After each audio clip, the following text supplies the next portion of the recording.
When the battle for Okinawa finally subsided in the spring of 1945, the island was a landscape of shattered coral ridges, burned-out villages, and thousands of terrified civilians emerging from caves.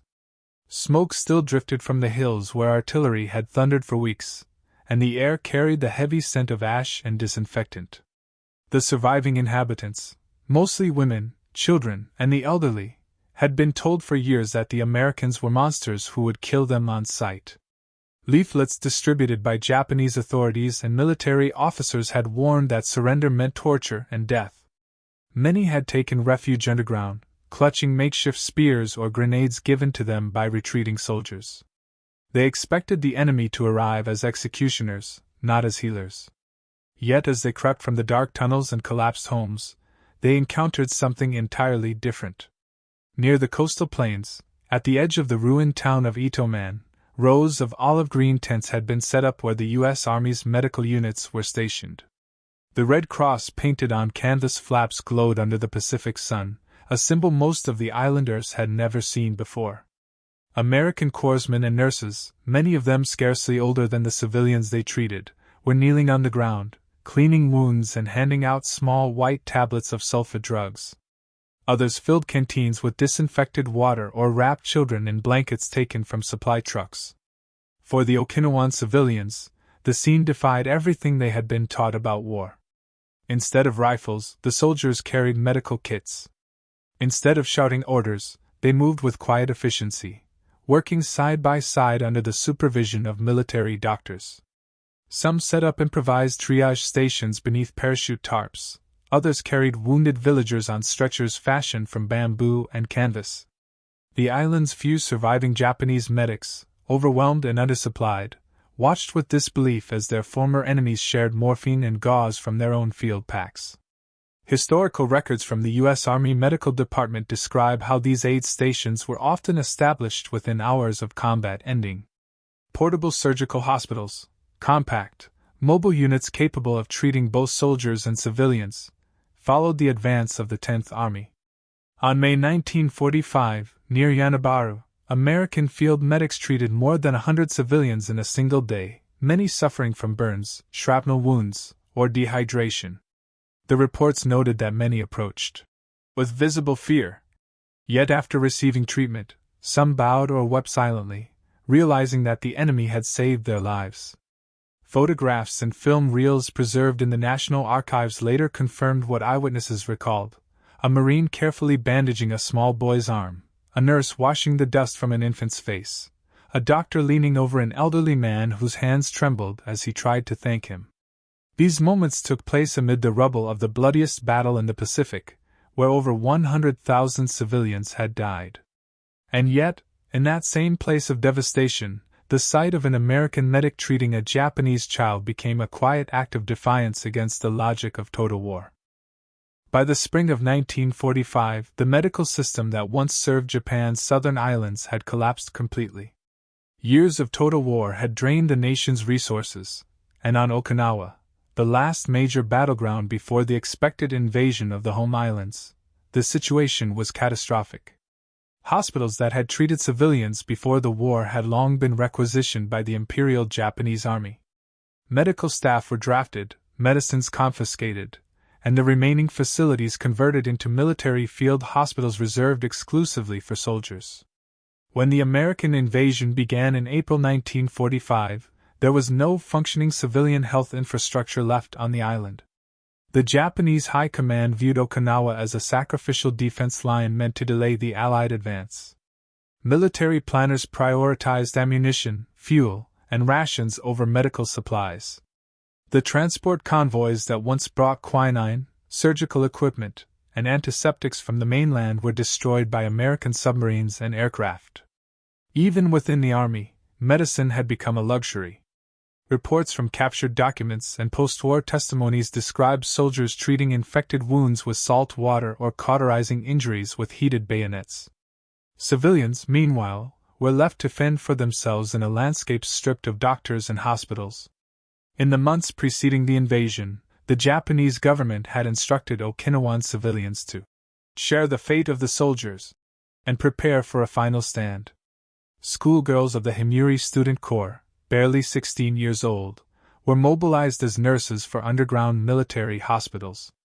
They were given minimal training and almost no supplies. Many worked in dark caves filled with the smell of blood and decay, using torn clothing for bandages and boiling rainwater for antiseptic.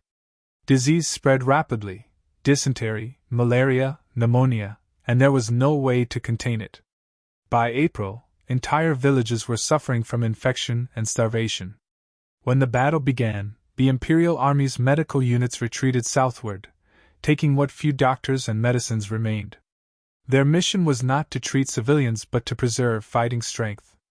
According to post-war analyses by Japan's own medical historians, this decision effectively abandoned tens of thousands of islanders.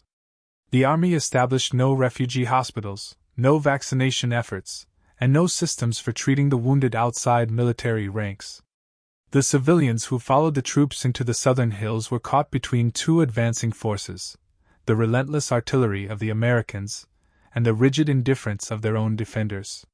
For the U.S. forces landing on Okinawa, this absence of medical care created a crisis beyond anything anticipated.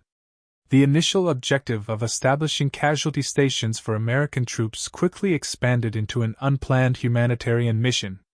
Thousands of Okinawans emerged from caves with untreated burns, shattered limbs, and festering infections. The Americans found no existing hospitals to cooperate with, only ruins and scattered groups of desperate people. Field reports from the 10th Army Medical Department recorded that entire communities had gone weeks without clean water or food, let alone medicine. For the Japanese soldiers observing these scenes, the collapse of their own system and the sight of Americans treating civilians challenged the very structure of their wartime ideology. In their training, mercy toward non-combatants had been portrayed as weakness. Medical care was a resource reserved for those who could still fight. The idea that an army would use its supplies to heal the enemy's people defied everything they had been taught about discipline, hierarchy, and victory. This breakdown of Japan's civilian medical structure represented more than logistical failure. It symbolized the moral exhaustion of an empire at its end. In the final months of the Pacific War, the Japanese state could still demand sacrifice but could no longer protect the lives it claimed to defend. The wounded and sick civilians of Okinawa became the human evidence of that collapse. They lay in caves without doctors, watched their children die of infection, and waited for an army that had already left them behind. In this void of care, the arrival of American medical tents did not simply mark a change of occupation, it marked the reappearance of compassion in a place where war had erased it completely. By 1945, the United States had built the most advanced and logistically integrated military medical system in the world. Its creation had been a direct response to the vast distances and harsh conditions of the Pacific Theater, where disease, heat, and terrain killed almost as many men as combat itself. From the beginning of the war, the U.S. Army Medical Department, the Navy's Bureau of Medicine and Surgery, and the Army Air Force's Medical Corps had worked together to design a structure capable of sustaining millions of troops scattered across thousands of miles of ocean. The system that reached Okinawa in 1945 was the culmination of 4 years of adaptation, experimentation, and constant movement toward one goal: to save every life possible, regardless of location. At the base of this structure were the battalion aid stations, small, mobile points staffed by medics trained to provide immediate first aid under fire. Their work was simple but vital: stopping bleeding, preventing shock, and applying sulfa drugs to prevent infection. From there, the wounded were carried or driven to collecting stations and portable surgical hospitals, known as PSHs. These compact units, introduced in 1943, could be packed into a few trucks or flown by cargo plane and were capable of performing full surgical operations in tents or huts. Each contained a surgical team, anesthetists, and sterilization equipment. Beyond the front lines operated field hospitals and evacuation hospitals, larger and more stable installations that handled long-term treatment. These were connected by an intricate chain of transportation involving jeeps, amphibious tractors, and hospital ships. The latter, floating hospitals such as the USS Relief, USS Bountiful, and USS Hope, played a critical role in the Pacific. They were equipped with operating rooms, X-ray units, blood banks, and wards for hundreds of patients. Wounded soldiers could be evacuated from a battlefield like Iwo Jima or Okinawa within hours and receive advanced care comparable to that in mainland hospitals. Medical supply was a triumph of organization and scale. Warehouses across the Pacific, from Hawaii to the Philippines, stocked antibiotics, plasma, anesthetics, and surgical tools in quantities previously unimaginable. By 1944, the U.S. had become the world's largest producer of penicillin, a drug that fundamentally changed battlefield survival rates. Every medic carried sulfanilamide powder to sprinkle on wounds, and penicillin became standard for serious infections. Vaccines against typhoid, tetanus, and smallpox were routinely administered to troops, sharply reducing disease mortality. The Army even developed portable refrigeration units to preserve blood plasma in tropical conditions, ensuring that transfusions could be performed on the front line. This medical infrastructure extended beyond combat. The American military recognized that control of disease and sanitation was essential not only for troops but for civilian populations on occupied or liberated islands.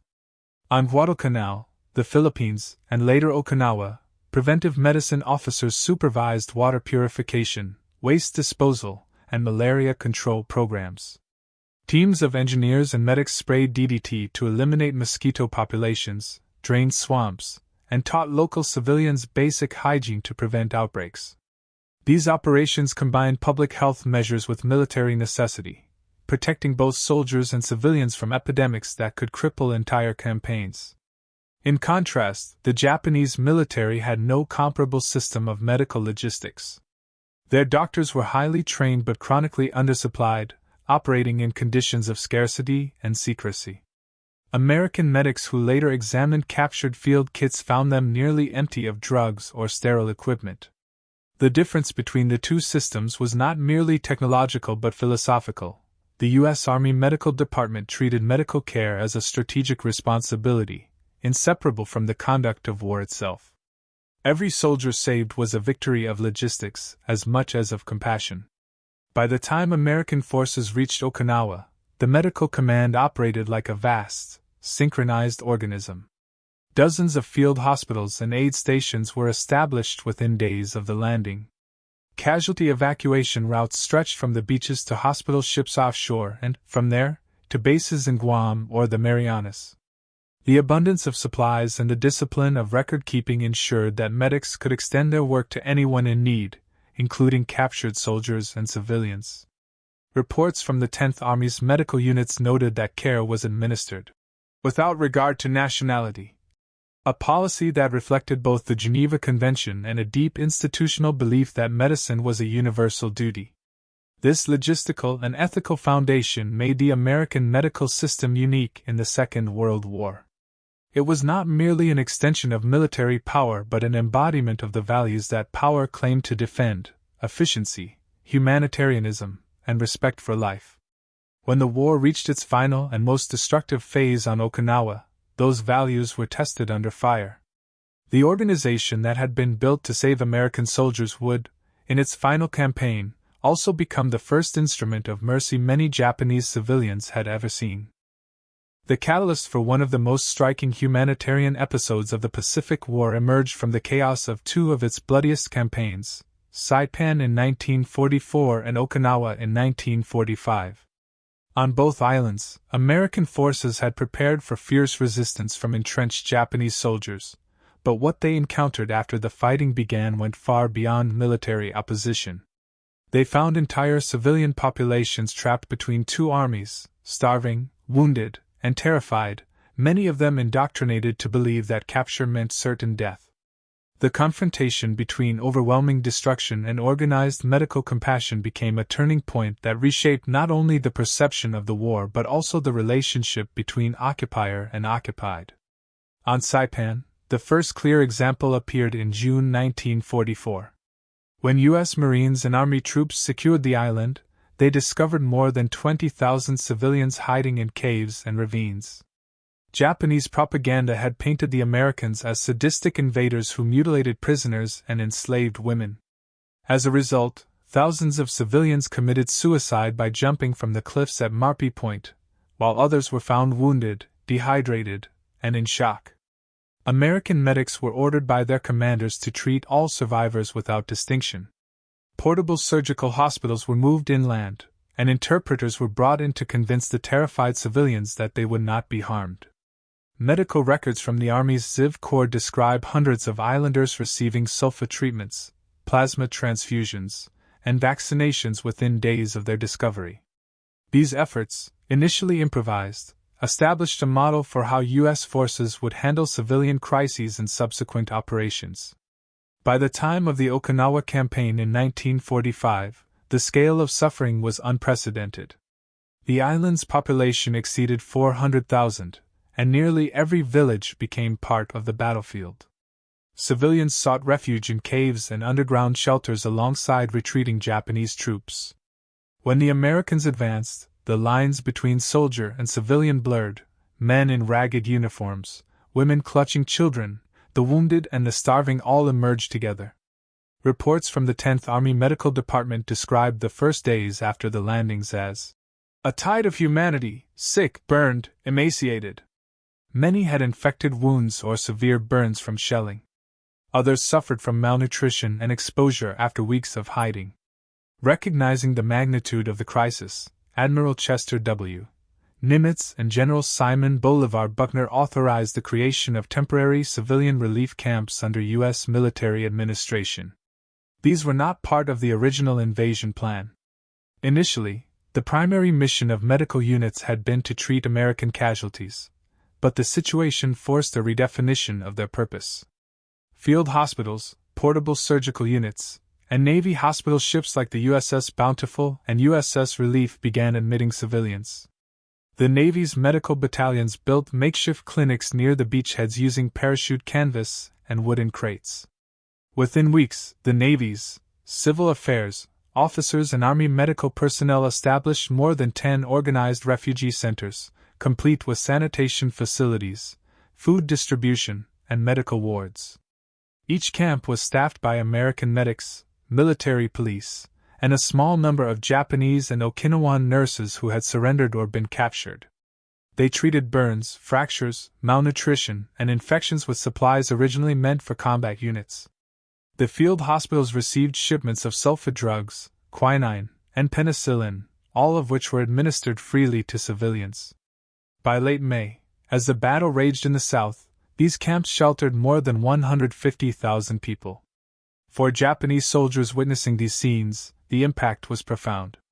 Many of them had been taught that mercy to the enemy or to civilians in wartime was dishonorable. The Bushido Code and years of militarist indoctrination emphasized endurance, sacrifice, and contempt for weakness. Yet now, from their positions in captured caves or from behind barbed wire as prisoners, they saw American corpsmen kneeling beside wounded villagers, treating them with care and patience. For men who had spent years fighting under the belief that compassion was incompatible with victory, this was a moment of psychological collapse. It was not only the empire that was being defeated but also the moral framework that had sustained its soldiers. The humanitarian response on Okinawa was recorded in both American and Japanese post-war accounts. U.S. Army medical logs noted that civilian casualties were treated alongside military wounded whenever possible. Japanese survivors, interviewed after the war, recalled their astonishment at being given medicine and food by the enemy. For many, it was the first time they had seen medical treatment as an act of universal responsibility rather than national privilege. This encounter, unplanned, improvised, and born out of chaos, became the catalyst for a profound shift in perception. What began as a logistical necessity transformed into a moral statement. In the ashes of the Empire's last defense, American field medics embodied a different kind of power, one that healed rather than conquered. Their actions challenged not just the outcome of a battle, but the very idea of what it meant to be civilized in war. The American medical system in the Pacific Theater functioned as a carefully engineered network designed to preserve life through every stage of the battlefield. Its structure was based on what the Army called the chain of evacuation. A sequence of medical echelons that moved the wounded step by step from the point of injury to advanced hospitals far behind the front. This design reflected a philosophy of constant mobility, adaptability, and precision, one that proved essential not only for treating soldiers but also for extending aid to civilians caught in the fighting on islands such as Saipan and Okinawa. At the front line stood the battalion aid stations, usually positioned just a few hundred meters behind active combat. These small posts were manned by medics and litter bearers who operated under fire. Their tasks were immediate: to stop hemorrhaging, prevent shock, and apply sulfa powder to open wounds to halt infection. Each medic carried a compact field kit filled with morphine syringes, tourniquets, bandages, and plasma bottles. On Okinawa, where the fighting was intense and often hand-to-hand, aid stations were established in shell craters, behind stone walls, or in collapsed tombs that offered minimal protection. Reports from the 10th Army's Medical Corps described how these stations often treated not only Americans but also captured Japanese soldiers and civilians who had wandered out of the combat zones seeking help. Once stabilized, the wounded were moved by stretcher, jeep, or amphibious tractor to the next link in the chain, the collecting station or the portable surgical hospital, PSH. These units represented one of the greatest innovations of the war. Developed by the Army Medical Department in 1943, the PSH was a compact, mobile surgical unit that could be packed into a few trucks or aircraft. On Okinawa, several such hospitals were deployed within hours of the initial landings. Each consisted of 4 to 6 tents housing an operating room, sterilization area, recovery ward, and administrative office. The staff usually included 2 surgeons, an anesthetist, several nurses, and medical orderlies. Electricity was provided by portable generators, and sterilization was maintained through kerosene autoclaves. These facilities were often set up in muddy fields or near collapsed villages, and their work continued day and night under canvas illuminated by bare light bulbs. The next echelon in the system was the field hospital, or evacuation hospital. These were semi-permanent installations capable of treating hundreds of patients at once. They were strategically placed near roads or beaches to allow for easy access to supply convoys and evacuation routes. From there, patients requiring long-term care were transferred to hospital ships offshore, such as the USS Relief, USS Solace, or USS Hope. These vessels functioned as floating cities of medicine, complete with operating theaters, X-ray rooms, laboratories, and blood banks. The chain of evacuation ensured that a wounded soldier, or a civilian, once treated, could move from the battlefield to a fully equipped hospital within a matter of hours. What made the system truly remarkable, however, was its capacity for improvisation.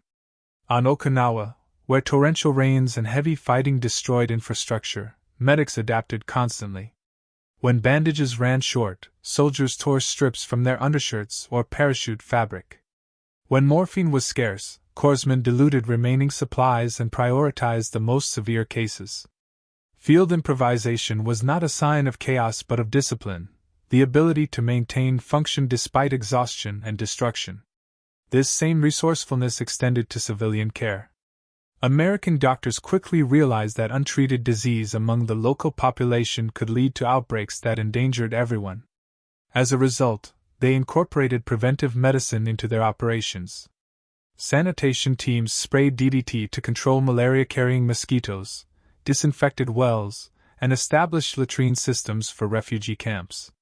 Training became another vital component of the process.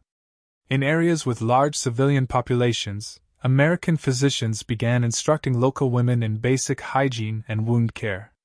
They taught them how to boil water, apply iodine, and identify signs of infection. In refugee camps, these women formed the nucleus of early post-war public health efforts, guided by U.S. military nurses and medical officers. Through translation and demonstration, American doctors transformed medical relief into an act of cooperation rather than mere charity. Behind every act of treatment stood the vast machinery of logistics. Cargo ships and aircraft delivered tons of medical supplies from depots on Guam, Leyte, and Hawaii. Refrigerated units stored blood plasma. Mobile laboratories tested for bacterial contamination in food and water. The medical service operated almost like an independent army, synchronized with combat operations but driven by humanitarian imperatives. Every field report emphasized the same objective: no person left untreated, regardless of nationality or uniform. Historically verified documents from the Army Medical Department confirm that these procedures were implemented systematically across the Pacific. By 1945, the 10th Army on Okinawa maintained more than 100 active medical installations of varying capacity, supported by both Army and Navy personnel. This logistical and ethical design made it possible to extend the same system, initially created to rescue wounded soldiers, to civilians devastated by the war. In that transformation, the medical chain of evacuation evolved into something larger than a military mechanism. It became a bridge between two worlds, carrying not only the injured but the very idea that even amid war, the preservation of life remained a shared human duty. The field experience of Operation Iceberg, the codename for the Battle of Okinawa, was a test not only of American combat endurance but of the medical system's ability to function under conditions of unprecedented destruction. The campaign began in April 1945 and lasted nearly 3 months, claiming more than 250,000 lives, including over 100,000 civilians. The scale of human suffering on the island forced the U.S. Medical Corps to operate at the outer limits of its capacity, transforming the battlefield into one of the most intense humanitarian environments of the Second World War. From the first week of the invasion, the 10th Army's medical units were confronted with dual responsibilities: saving American lives under heavy artillery and providing emergency treatment to tens of thousands of Okinawan civilians emerging from the fighting. The medical command had prepared for combat casualties but had not anticipated such a massive civilian presence. Entire families appeared at the perimeters of aid stations carrying the wounded on stretchers made from branches and bedding. Many suffered from blast injuries, burns, or gangrene. Reports from the 32nd and 96th Infantry Divisions noted that aid stations often received more civilians than soldiers during the later stages of the campaign. In the field, the coordination between the Army, Navy, and Marine Corps medical services was remarkable. Supplies were pooled, personnel rotated between units, and even hospital ships accepted both military and civilian patients. The U.S. Navy's Bureau of Medicine and Surgery recorded that the hospital ship USS Relief treated over 1,500 wounded civilians during the operation. On land, portable surgical hospitals and evacuation hospitals were established within hours of territory being secured. The 105th Medical Battalion operated one of the busiest facilities near Yanabaru, performing amputations, burn treatments, and emergency deliveries under constant shellfire. Photographs taken by Army Signal Corps correspondents show medics working inside tents lined with rows of cots, American soldiers on one side, Okinawan civilians on the other, separated only by narrow aisles. Field conditions were relentless. Torrential rains turned the battlefield into a sea of mud, collapsing tents and contaminating medical sites with runoff from decomposing bodies and unexploded ordnance. Sanitation teams from the Army's Preventive Medicine Service fought to control outbreaks of dysentery, typhoid, and malaria. They sprayed DDT in refugee areas, purified water supplies, and constructed latrines to contain disease. Despite these precautions, infection remained a constant threat. Many Okinawan civilians arrived with wounds already infested with maggots or severe septicemia. Lacking enough sterile dressings, medics often tore parachute silk, sheets, or pieces of uniform cloth to create bandages. The logistics of sustaining medical care on Okinawa required constant adaptation. The medical supply section coordinated daily shipments of plasma, morphine, and sulfa drugs from depots on the nearby Karima Islands and hospital ships offshore. When Japanese artillery destroyed the main supply road to the southern front, Navy landing craft ferried crates of supplies along the coast. Coordination was maintained through radio dispatches, ensuring that no frontline aid station ran out of critical materials for more than a few hours. According to the U.S. Army Medical Department's official history, this flexible cooperation between services, Army, Navy, and Marine Corps, was without precedent in the Pacific War. Witness accounts from both sides illustrate the moral dimension of this field experience. American medics risked their lives to reach wounded civilians trapped between lines, sometimes under direct sniper fire. One report from the 383rd Infantry Regiment described how a corpsman dragged a wounded Japanese child from a burning house and treated her in a foxhole until evacuation arrived. Japanese prisoners later testified that seeing Americans tend to civilians, and even to captured soldiers with the same care, profoundly shocked them. For men conditioned to view compassion as weakness, it was a revelation that human decency could persist in the midst of total war. By June 1945, as organized resistance collapsed, the medical units had established over a dozen civilian refugee camps equipped with dispensaries and field clinics. The Army estimated that its personnel treated more than 66,000 civilians during the campaign. Navy hospital ships handled another 10,000 cases, while Army field hospitals continued to admit patients weeks after the fighting ended. Many Okinawan survivors later recalled the sight of American doctors and nurses working through the night under flickering lanterns, washing wounds and distributing medicine without asking for names or allegiance. The field experience of Operation Iceberg proved that the American medical system could adapt its mechanisms of war to serve humanitarian ends. The same logistical structure designed for combat survival became a lifeline for an entire population. The discipline of medics, the coordination of supply officers, and the courage of doctors operating under fire created a rare moment of order amid chaos. In those makeshift hospitals, half military, half humanitarian, the boundaries between enemy, ally, and civilian dissolved. What remained was the raw reality of human suffering and the extraordinary effort to relieve it, even in a place where compassion had seemed impossible.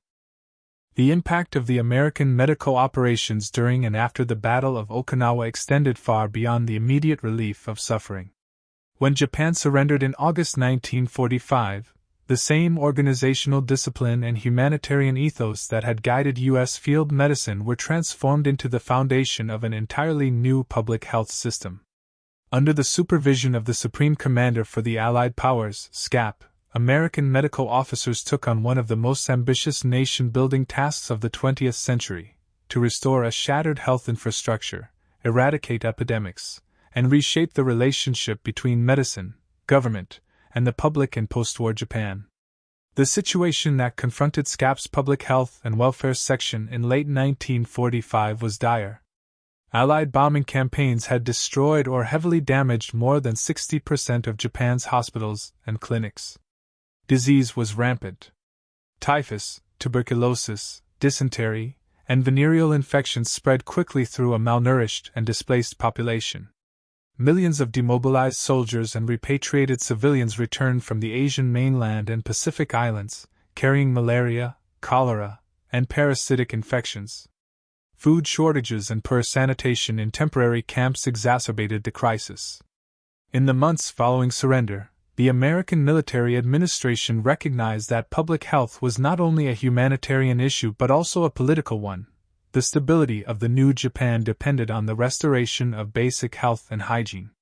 The U.S. occupation authorities mobilized the expertise of the Army Medical Department and the Navy's Bureau of Medicine and Surgery to address this crisis. Led by Brigadier General Crawford F.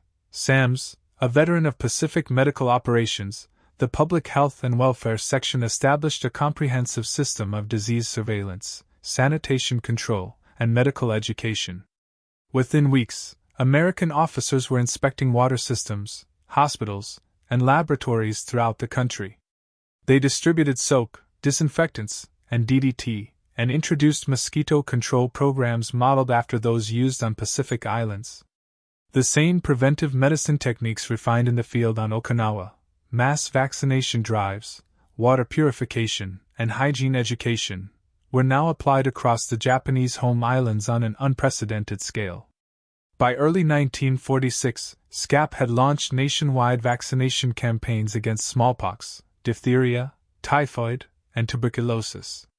Millions of doses of vaccines and antibiotics were shipped from U.S. Army depots in Manila and Honolulu. These programs dramatically reduced epidemic outbreaks within a single year. American medical officers worked closely with Japanese doctors, many of whom were retained in their posts, to reorganize the Ministry of Health and Welfare and to establish new public health laboratories. Japanese nurses and midwives were retrained under American supervision to adopt standardized sanitation and hospital procedures. The occupation authorities introduced new nursing schools based on U.S. curricula, emphasizing preventive care and public hygiene rather than purely curative medicine.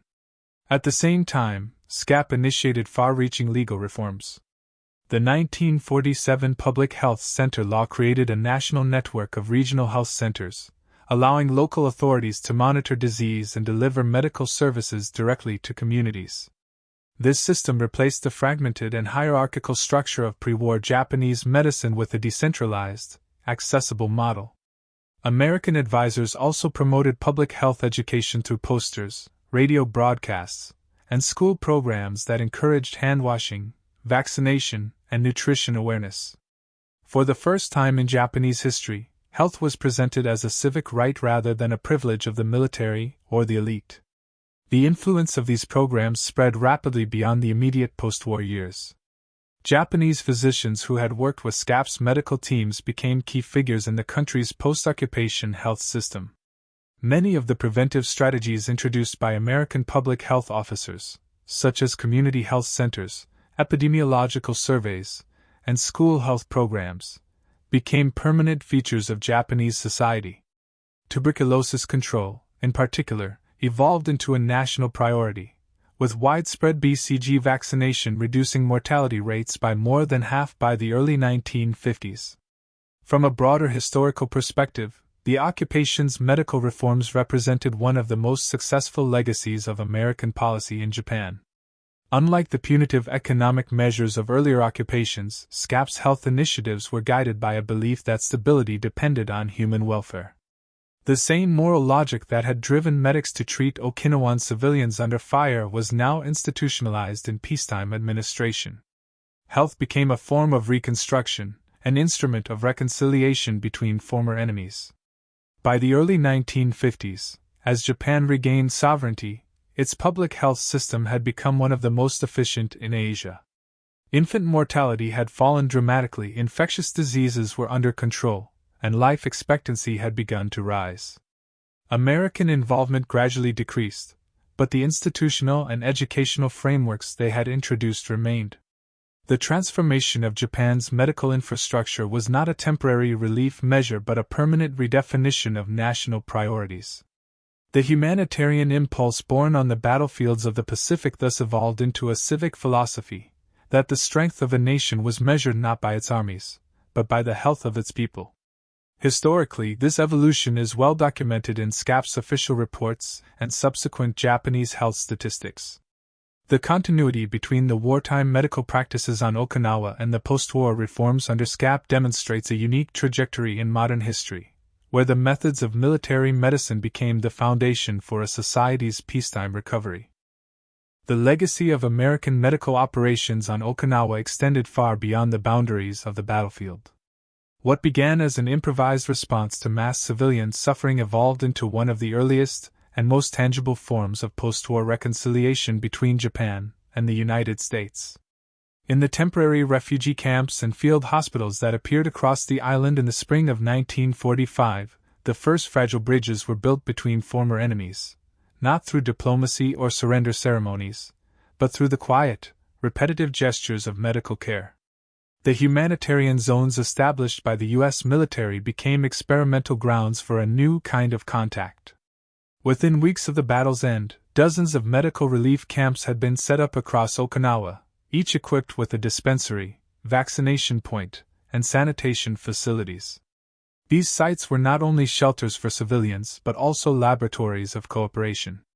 American doctors, nurses, and corpsmen found themselves working alongside captured Japanese medics and local volunteers who had survived the battle. The presence of Japanese and Okinawan medical personnel in these relief operations was officially encouraged by U.S. military administrators, who recognized that language and cultural understanding were vital for the success of medical aid. In this shared labor, the hierarchy of wartime ideology began to dissolve. Japanese doctors and nurses, many of whom had served in underground military hospitals during the battle, encountered for the first time a system where medical ethics outweighed national allegiance. They observed that American doctors treated everyone according to need, whether the patient wore an American uniform, a Japanese one, or none at all. This principle, medicine as a universal duty rather than a national function, stood in stark contrast to the militarized medical ethos of Imperial Japan, where physicians had been bound by loyalty to the army and the emperor. Post-war interviews with Japanese medical officers confirmed that this exposure profoundly influenced their professional identities in the years that followed. The camps on Okinawa also became training grounds for a new generation of Japanese and Okinawan nurses. Under American supervision, they learned techniques of sterilization, wound management, and hygiene unfamiliar to many who had worked in pre-war or military hospitals. Instruction was often informal, American nurses demonstrating procedures in improvised classrooms under tents, but the effects were lasting. Many of these women later became instructors in the public health centers established during the U.S. occupation. Their experience in the relief camps marked the beginning of Japan's transition from an authoritarian medical model to one based on community service and preventive care. Beyond medicine, these interactions carry deep psychological weight. For the Okinawan civilians who had survived the devastation, the sight of Americans and Japanese working together to save lives blurred the moral lines that war had drawn. Compassion, once portrayed as weakness, emerged as a shared language that neither propaganda nor ideology could erase. The relief camps became places where humanity quietly reasserted itself after years of indoctrination. American soldiers who had fought through weeks of relentless combat now stood shoulder to shoulder with their former enemies, disinfecting wounds, mixing water with powdered milk for children, and recording medical data for SCAP's early public health programs. This cooperation also shaped the political and cultural relationship between the two nations after 1945. When Japan entered the period of occupation, the memory of American humanitarianism on Okinawa tempered the image of total domination that might otherwise have prevailed. Reports from the Civil Affairs Division noted that Okinawan civilians frequently cited the medical aid they had received as their first indication that the United States intended to rebuild rather than destroy. These impressions spread through repatriated soldiers and refugees returning to the Japanese mainland, contributing to a subtle but crucial shift in post-war perception. The idea that the former enemy's power was not only destructive but also constructive. The legacy of this encounter persisted long after the war. In Okinawa, the early collaboration between American and Japanese medical teams evolved into institutional partnerships during the occupation. Joint vaccination drives, hospital reconstruction projects, and nursing exchanges continued throughout the late 1940s. Former Japanese military physicians became advocates of international medical ethics, promoting the idea that professional responsibility transcended national borders. Their post-war writings, many of which cited their experiences on Okinawa, emphasized that compassion and scientific discipline must coexist, even amid conflict. From a historical standpoint, these field experiences on Okinawa can be seen as a microcosm of the larger transformation that followed. They demonstrated that humanitarian action could survive inside a military system and that mercy, once expressed even toward the defeated, could redefine the meaning of victory itself. In the ruins of the Pacific War, the act of treating an enemy's wounds became the foundation for rebuilding trust. The island that had witnessed one of the bloodiest battles in human history thus became, paradoxically, one of the first places where peace began to take physical form, not through political decrees, but through the healing of the human body. The moral and professional lessons learned there would influence both nations for decades. For the United States, Okinawa reinforced the principle that humanitarian aid was an extension of democratic values and military discipline. For Japan, it marked the beginning of a medical culture rooted in ethics rather than obedience. The field hospitals and refugee camps of 1945 became, in retrospect, the first classrooms of post-war humanity, a space where compassion replaced command and where two former enemies began, through medicine, to rediscover what it meant to be human. The story of American soldiers sharing their medical supplies with Japanese civilians during the final battles of the Pacific War was not simply a humanitarian episode. It was a philosophical turning point in the moral landscape of modern warfare. It revealed that compassion, often dismissed as weakness in the calculus of conflict, could act as a force more transformative than any weapon. The scene of a medic kneeling beside a wounded civilian, offering medicine instead of judgment, became an image that quietly contradicted the logic of total war. Where artillery divided and ideology dehumanized, the act of healing reasserted the shared substance of human life. In the ruins of Okinawa and other devastated islands, medicine became an unexpected language of reconciliation. Each bandage, each dose of penicillin, each gesture of care performed by American medics carried a meaning that transcended politics. These actions spoke to an understanding of victory not as domination but as restoration.